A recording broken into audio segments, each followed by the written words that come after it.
I could hear the rain pelting hard against the porch roof, each drop pounding the cold concrete floor like an exclamation mark to my loneliness. October nights in Ohio are always damp, but I had never felt this cold before, cold from the inside out, cold down to my bones. I stood still on the doorstep of my son's house, clutching a small suitcase with worn-out handles. Behind me was darkness, and beyond that, only the faint glow of a streetlight. The yellow light from the living room spilled through the crack of the door, just before it slammed shut in my face, like a final, irreversible sentence. I did not say a word. I did not ask for sympathy.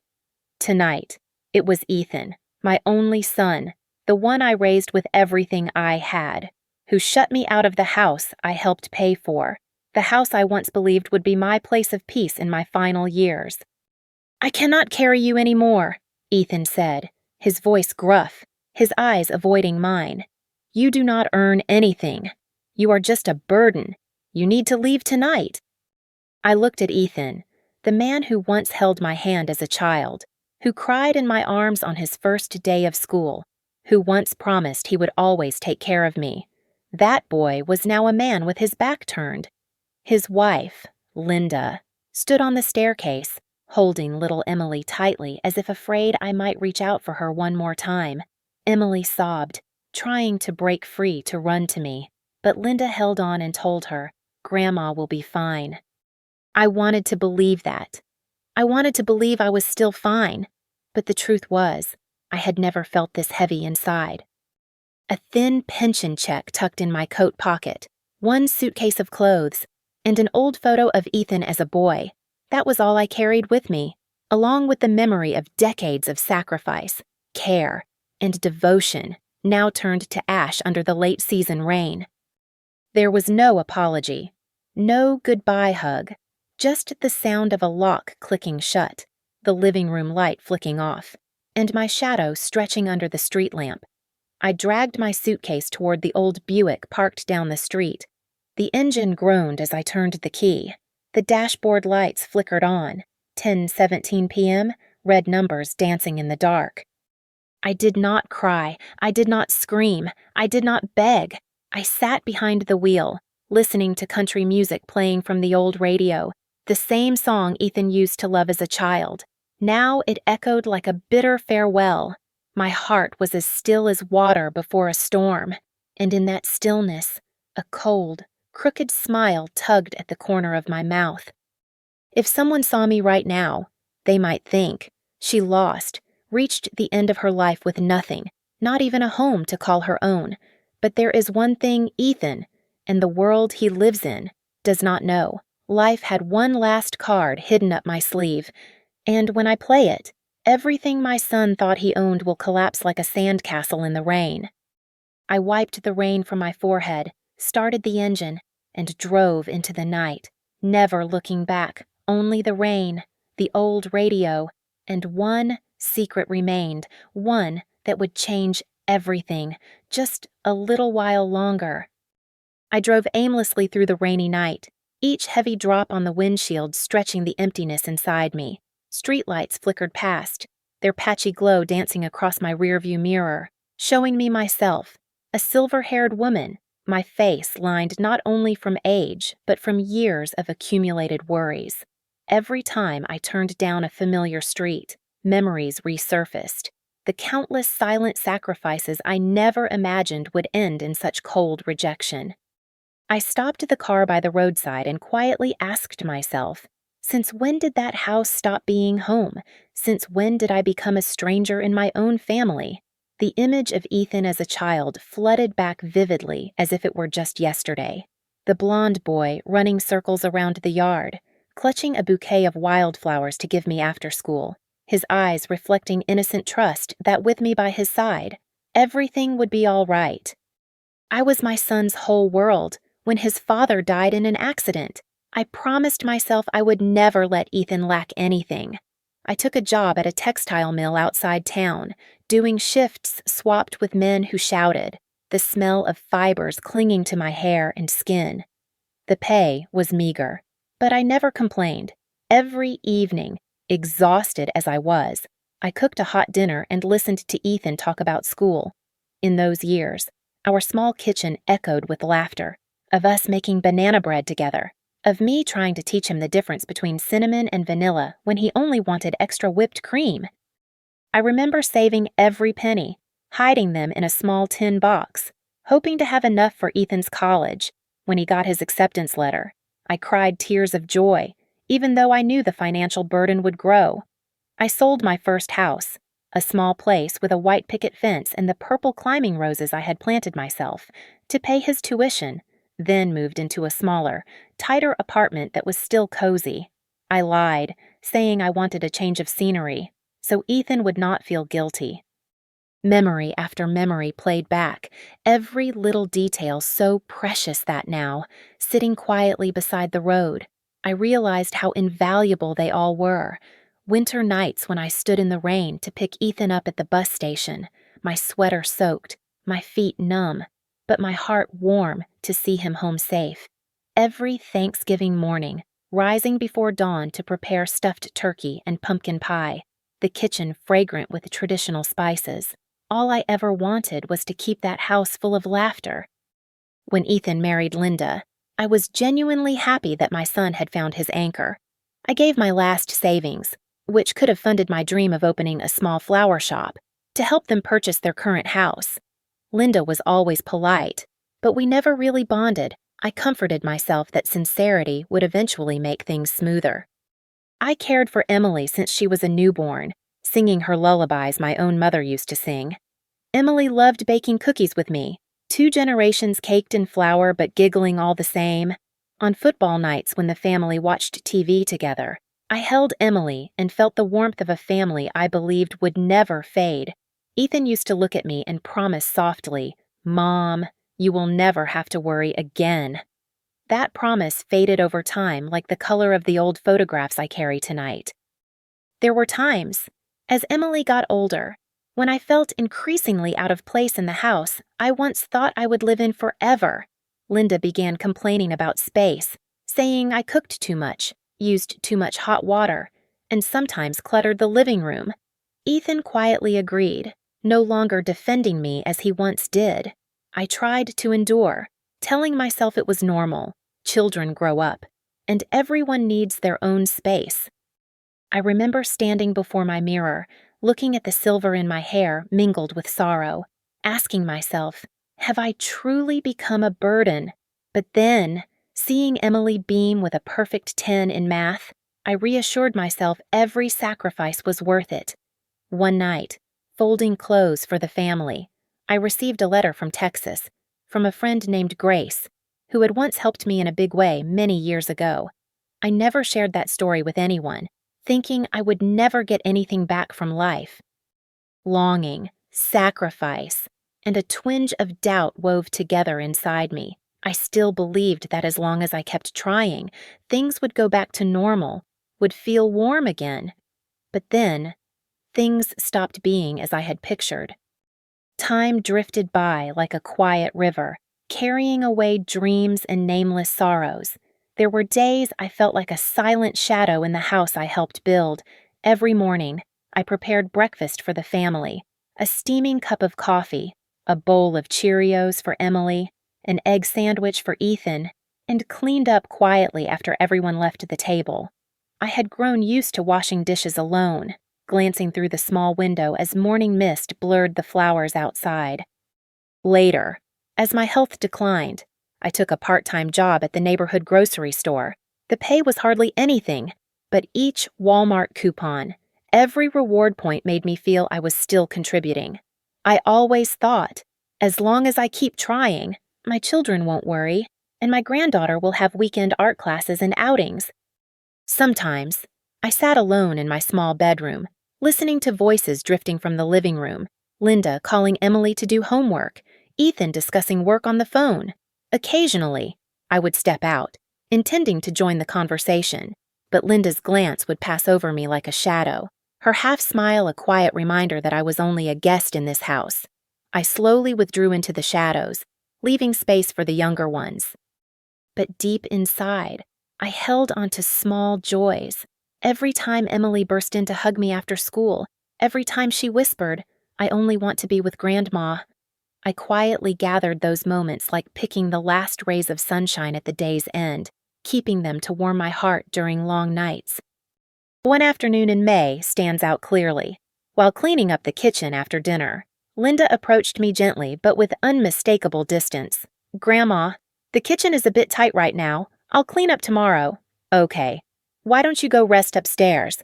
I forced a smile and continued washing dishes, feeling a sudden ache as I realized the family atmosphere had changed. Yet, I did not stop hoping that my sincerity and patience could soften everything. Whenever I could, I still cared for everyone, cooking Ethan's childhood favorite stew, knitting scarves for Linda when the weather turned cold, contributing to utility bills, even quietly covering a few expenses when I knew Ethan was struggling at work. When Emily had a fever for a week, I was the one who stayed sleepless at her bedside, applying cool cloths, bringing down the fever, singing lullabies until she fell asleep. I remember once in the midnight hour, Ethan standing quietly at the door, awkward in his gaze, his voice hoarse. "Thank you, Mom. If you were not here, I do not know what I would have done." Words of gratitude grew rarer over the years, gradually replaced by reminders to save more, comments about not bothering anyone. I took it all in, without resentment, quietly telling myself I would try harder. Sometimes, looking out the window, I thought about that little flower shop I once dreamed of. A small roadside boutique, clear glass windows, my own skilled hands arranging wildflowers and pristine white orchid branches. But I tucked that dream into the deepest drawer of my heart and gave my best to my children and granddaughter. All those years, I lived with a simple belief: love would be repaid with love, sacrifice would be acknowledged with gratitude. I never thought one day everything would change so swiftly. Until the distance became unmistakable, thank yous turned into criticisms, affectionate looks turned cold. I began to understand that in the eyes of the ones I loved most, I was no longer their home. And then, like a seasonal wind sweeping through our small town, the first signs of injustice began to appear, quiet, persistent, yet sharper than any knife I have ever known. Even though I kept reminding myself to be patient, I could not help but feel a pang in my chest as I realized how the change had crept in, bit by bit, silently and cold, like winter nights in Ohio. There were mornings when I walked into the kitchen and found myself the last one sitting at the table, staring at an empty plate while the sound of my spoon tapping against the bowl echoed. Linda would hurry to clear the food, glancing at me quickly as if to remind me breakfast had long been over. Ethan was buried in his phone, nodding absently instead of offering the familiar "good morning." One time, I quietly made coffee for the family, just like I always did. But as I poured the last cup, Linda walked in and frowned. "You do not need to do that, Grandma. I can handle it." Her words were gentle, but I could feel the ice beneath each syllable. I set the kettle down quietly, forcing a smile to hide my feelings, then returned to my room with a lukewarm cup of coffee in my hand. Day by day, these small things began to pile up, slowly, silently, like rain seeping into walls, unnoticed by anyone else, but enough to erode the glossy paint of a once warm family. Emily still clung to me, but even those moments began to dwindle, replaced by tutoring classes and tightly scheduled activities Linda arranged, as though she were trying to keep us apart. One weekend, I offered to take Emily to the library. Linda smiled thinly and said, "I will take care of that. You should just rest at home." I began to feel like I no longer belonged, like an old piece of furniture pushed into a corner, too awkward to throw out but no longer of use. That emptiness found its way into the smallest habits. Every time I went to the store, Linda reminded me to save the receipts and only buy essentials, repeating that we have to save money now. Ethan started talking about how I should contribute more to household expenses, even though I sent my share every month, more than Linda. In fact, one afternoon, I had just picked Emily up from school. It was the first time I was late, caught in traffic. When we got home, Ethan called me into the living room. his voice tense. "You need to be more careful. This cannot happen again. Linda had to take time off work because of this." I wanted to explain, but one look into my son's eyes told me no excuse would matter. I nodded slightly, biting my lip to steady my voice. I started writing things down in a little notebook. At first, it was just reminders. Buy milk, pay the electric bill, tell Emily to bring an umbrella when it rains. But soon, it became a place where I kept all the small moments that made me feel like an outsider. Once, I reached for the fridge key I always left on the hook, only to find the lock had been changed. When I asked, Linda said flatly, "You snack too much. There is not enough food for everyone. If you need something, just ask." I stood frozen in front of the closed refrigerator, a quiet ache rising inside me that I could not put into words. I wondered, why had it come to this? Had I really become a burden, just as Ethan once said? Dinner became increasingly tense.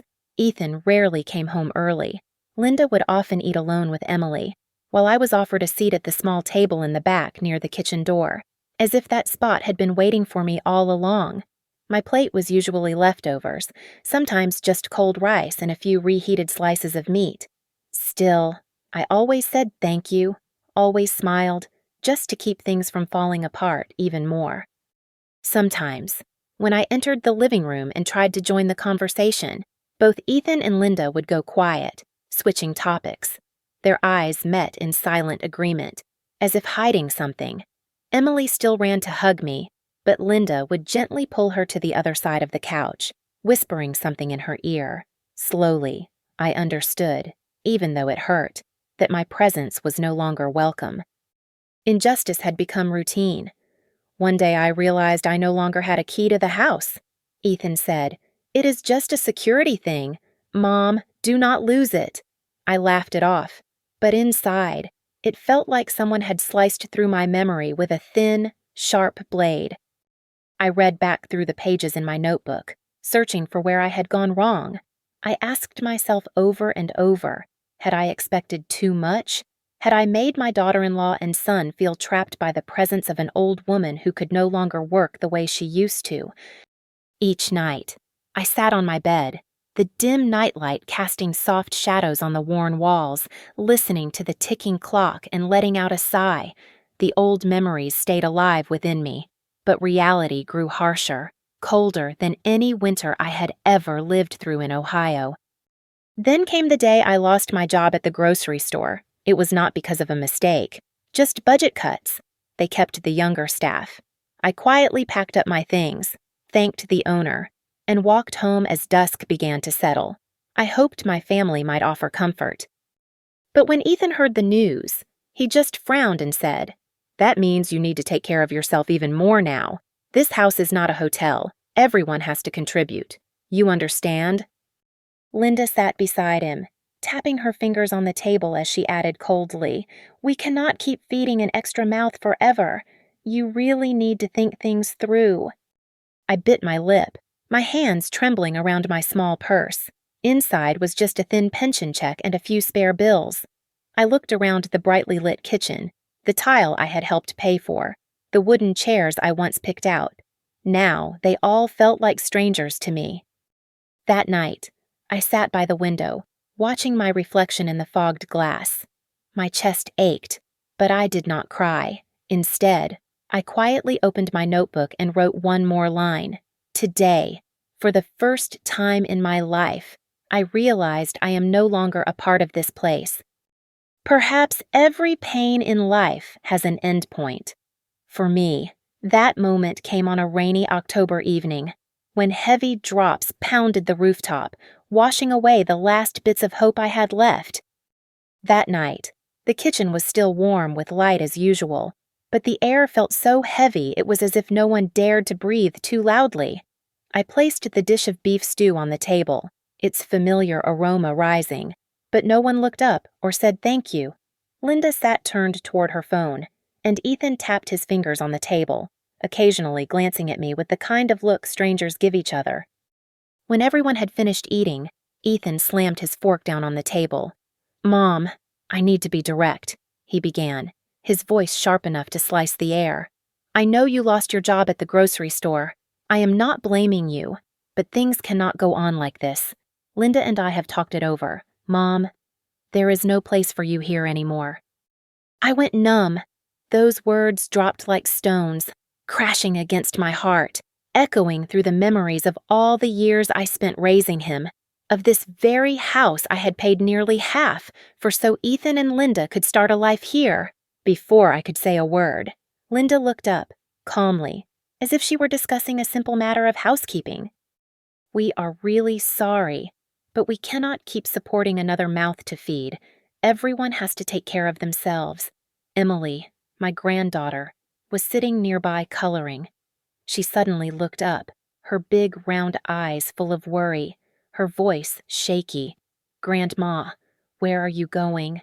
Please do not go." But Ethan gently pulled her close, soothing her. "Grandma is just going away for a little while, Emily. Everything will be fine." After that, I could not hear much else. The sounds in the kitchen felt distant, like a static-filled radio drifting through the night. I looked around. Everything that was once familiar now felt strange. The ticking wall clock, the cream-colored curtains I had picked out, the vase on the table whose flowers I changed every week. I stood up, my feet feeling like they were anchored to the floor. I did not argue. I did not cry. I did not ask why. Something inside me broke, but it was not weakness. It was a cold calm, the kind of stillness that lets a person face a storm without flinching. I returned to my room and packed my small suitcase, only what was necessary: a few changes of clothes, my late husband's old sweater, a Polaroid of Ethan at age 7, and the notebook where I had jotted down thoughts since I was young. I smoothed out the folds in the clothes, feeling the soft, worn fabric the same way I felt the worn years of my own life. As I walked down the hallway, I paused outside Emily's door. I gently opened it and saw her asleep, clutching the stuffed bear I gave her last year for her birthday. I stood there quietly, telling myself, one day, my sweet girl, you will understand. Under the faint yellow light in the foyer, Ethan stood waiting, his face stiff, saying nothing. I pulled my suitcase past him, the sound of rain echoing in my mind, each drop cutting deeper. As I opened the door, Linda called out behind me. Whether out of genuine feeling or a final act of politeness, I could not tell. "If you need anything, just call." But this house, it is no longer the right place. I simply gave a small smile, a sad smile so fragile even I was surprised I had no tears left. Maybe they had run dry long ago, or maybe the deepest pain is beyond tears. I walked through the rain, across the front yard where I had once planted tulips every spring. Memories pierced through with every step. My old Buick sat quietly beneath the large oak tree, waiting for me like a loyal friend. As I opened the trunk to place my suitcase inside, a small item tumbled out from the lining, a worn yellow envelope with familiar handwriting that read, "From Grace, Dallas, TX." My heart skipped. It was the letter from years ago, from my old friend in Texas, the one I had kept as a piece of memory, never mentioning it to anyone. I hurriedly opened it, the chill momentarily replaced by confusion and curiosity. Inside were a few short lines, heavy as stone. "Dear Eleanor, Hank has passed. Per his will, all assets in Dallas are to go to you, the sole heir. Please contact Attorney John Matthews at the number below. Do not hesitate. Wishing you peace." I held my breath and read the letter again and again, my mind racing. Along with it was a stack of inheritance documents, stamped in red by the law office. $8 million. I whispered the number to myself, hardly able to believe it. A part of my past I had never shared with Ethan or Linda, because I had never thought I would need to.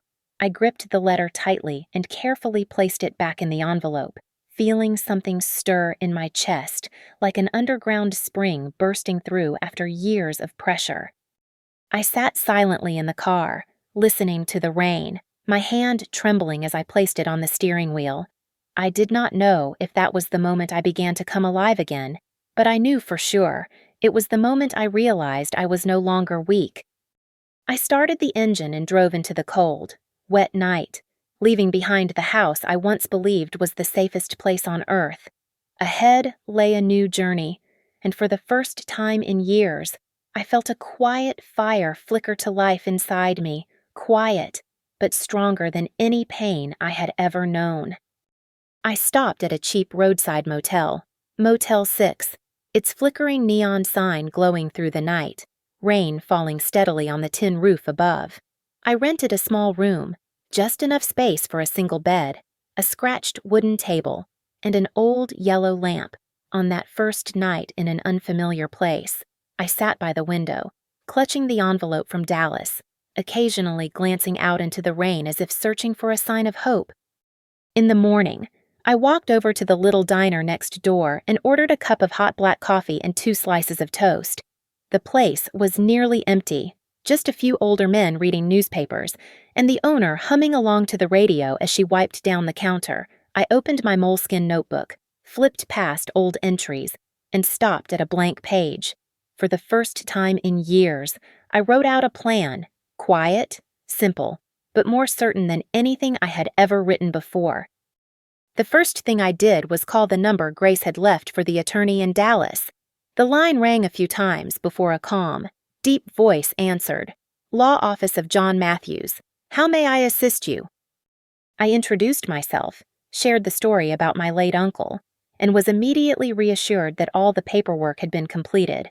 All I had to do was arrange a trip to Dallas to finalize the documents, and the $8 million inheritance would be officially mine, with no one else having any claim to it. As I hung up the phone, I felt like I had cut the last thread tying me to my old life. In that moment, I no longer felt like the fragile mother cast out of her own home. I felt like a woman whose dignity had just been restored, whose future was hers to decide. Still, I knew I could not act impulsively. Some things had to be handled with care, not just for myself, but for the future of Emily, the one reason I still wanted to believe the world had good left in it. During my days at the motel, I reconnected with Mary, an old friend who used to work at the bank and had since retired nearby. Mary listened to everything, without judgment. She simply held my hand and said, "Ellie, it is time you lived for yourself. If someone cannot appreciate you, then they do not deserve what you have." With Mary's help, I moved the inheritance into a secure personal account and received legal guidance on protecting my rights. I spent several nights reviewing the documents for Ethan and Linda's house, and I uncovered a truth I had nearly forgotten years ago. Because I had contributed nearly half the purchase cost, I had been named a 49% co-owner of that house. Ethan had never brought it up. Maybe he had forgotten, or maybe he assumed I would never use it against him. I quietly prepared for my return, but this time, I was no longer the patient, self-sacrificing mother. I met with an attorney, finalized all necessary documents, and updated my will, removing Ethan entirely as a legal heir. My estate would go to Emily when she turned 18, and a small portion to Mary as a gesture of deepest gratitude. At the motel, life slowed down. I read books, planned each step ahead, and each morning I visited the diner, listening to small-town gossip and the rhythms of everyday life.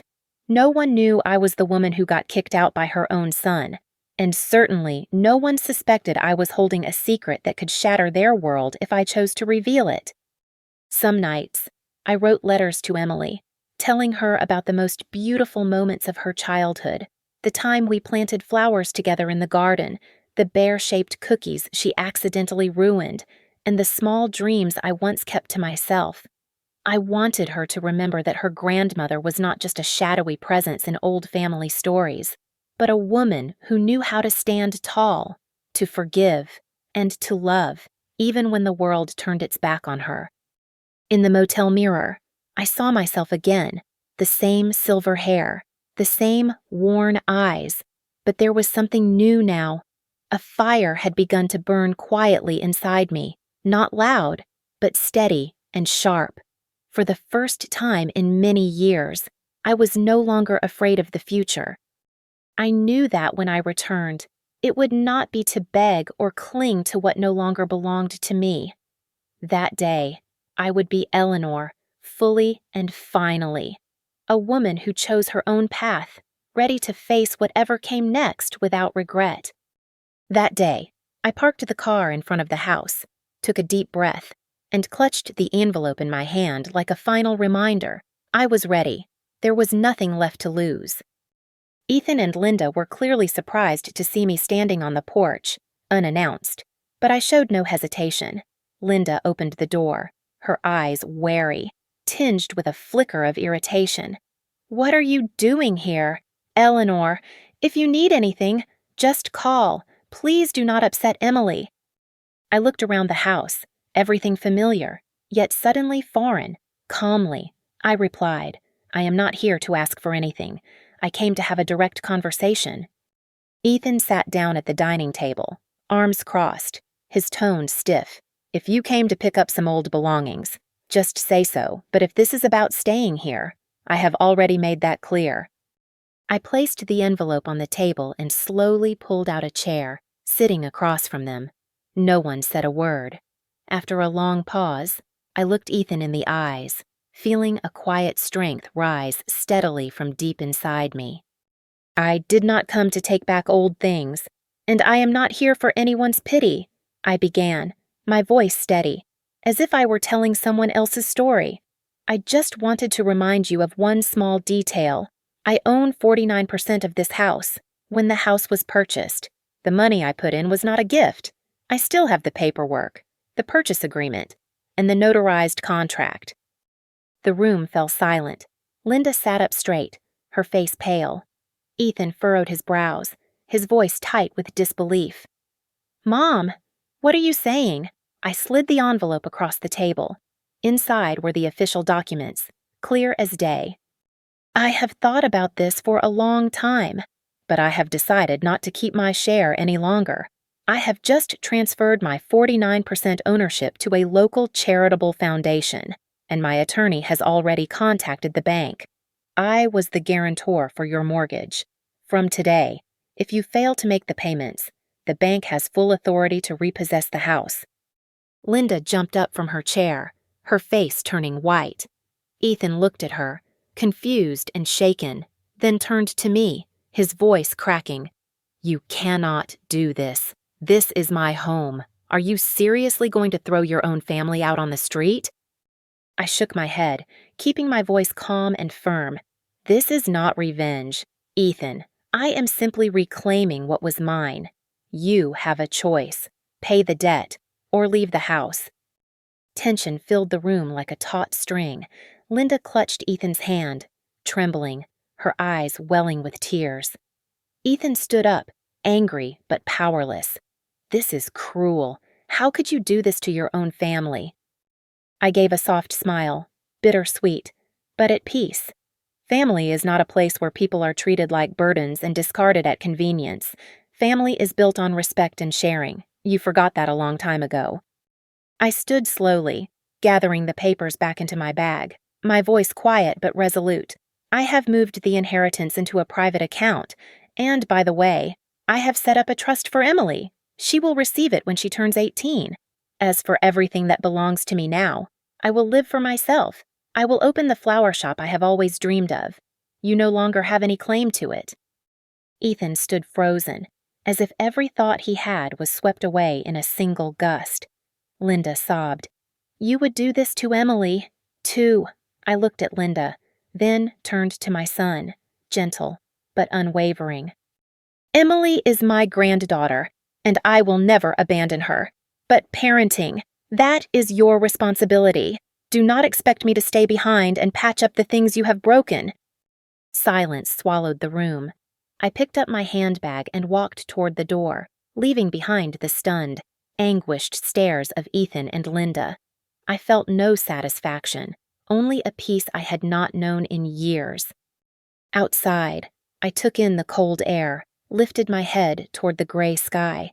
I knew that from this moment on, I was truly free, and for the first time in my life, I understood Silence can be a blade sharp enough to reclaim everything you once lost. News of that confrontation spread through town like the first chill of winter. By the end of the afternoon, people were already whispering about how Ethan and Linda had been forced to put their house on the market because they could no longer keep up with the mortgage. The neighborhood Facebook group lit up like never before. Comments flooded in, a mix of pity and curiosity. Everyone was stunned, as if the whole thing had come out of a movie. Linda later reached out to a lawyer, trying to negotiate, but every door had already closed. The legal documents were crystal clear. My share of the house now belonged to a local charity, and the bank was obligated to proceed with foreclosure, reluctantly. Ethan and Linda had to move into a smaller apartment on the outskirts of town, quieter, lonelier, a place where Emily no longer had a garden to run and play in. During those weeks, I stayed away. I did not call Ethan. I simply wrote Emily a few short letters, filled with gentle encouragement and little stories from her childhood that she loved to hear. I did not want her to grow up with resentment or guilt, and I certainly did not want to be the reason she felt torn between the adults in her life. One Sunday morning, while sipping a cup of Earl Grey in my new rental apartment near the center of town, I received a message from Mary. "You did the right thing, Ellie, not for revenge, but to reclaim what was always yours. Everyone must live with the consequences of their choices." Her words stayed with me. The truth is, I never wanted to ruin anyone, not even my own son. I certainly never wanted to see him fall. But the peace I feel now is something I have not known in years. For the first time, I do not wake up in the middle of the night worrying about the electric bill. I no longer have to remind myself to keep trying just to earn a love that had long since faded. The news that I had transferred the inheritance into a private account and set aside most of it for new plans also stirred up the neighborhood. Some criticized me for being cold, but many others looked at me with quiet respect, especially the older women, mothers and grandmothers who had spent their lives giving everything to their families. I offered no justifications. I stayed silent on social media. Instead, I began to live the dream I had tucked away for so many years, opening a flower shop in the heart of town. I renovated an old rental space, painted the front windows a soft ivory, and lined the porch with pots of wild daisies, hydrangeas, and pale purple lavender. That winter, I learned to start over with the smallest things. Each morning, I brewed a strong cup of coffee, unlocked the flower shop, and took in the scent of soil, leaves, and freshly blooming petals. At first, only a handful of customers stopped by, but I was not in a hurry. I arranged every bouquet with love and care, the same way I once held my family together through countless quiet sacrifices. One day, an elderly woman timidly stepped inside. She told me she had been pushed out by her daughter after retiring. We sat by the window, sharing our stories as the wind rustled the eaves and the soft aroma of Earl Grey lingered between us. I realized then, this town had more women like me than I had ever known, women who had sacrificed, endured, and lost, but still found the strength to rise and smile again. I became close with a group of women in a painting class at the community center. Together, we explored vibrant colors, talked about our youth and unfinished dreams, and reminded one another that life is never too late to begin again. On quiet evenings, I would walk to the weekend farmers market, gathering wildflower bundles to sell to older couples looking to brighten up their kitchens. The market vendors began calling me Strong Miss Eleanor. No one mentioned the old story anymore. Sometimes, I sat alone on the porch of my new home, a little house with a garden full of orchids and wild daisies, the chirping of birds echoing through spring mornings. I drank tea and wrote letters to Emily, telling her about the journey I had taken, and reminding her to always carry self-respect and love for herself before expecting it from others. She wrote back in careful handwriting, telling me about school, her friends, and how much she missed me, and how one day she would bake cookies for me herself. As for Ethan and Linda, I know their lives have not been easy. They are paying for their choices, living in a smaller apartment, juggling bills, feeling the cold shoulder of neighbors, and the quiet judgment of their community. But I hold no resentment. I do not wish for them to apologize. Everyone must grow up in their own way. I left them a measure of freedom, just as I finally gave it to myself after years of endurance. I came to understand that happiness does not come from being kept around. It comes from knowing when to let go. No one can take your worth away, unless you allow them to. Kindness should never be a reason to let others hurt you over and over again. Perhaps it took great loss to teach me how to speak love to myself and to step boldly into the light. Each day, I choose a small joy, arranging a fresh vase of flowers, painting another canvas, brewing a pot of tea, or simply sitting still, listening to the wind rustle through the porch. I am not growing old. I am just finally beginning to live for myself. If someone asked whether I have regrets, I would smile. Everything I left behind is just a collection of priceless lessons. This life, even late, still has another spring waiting for me.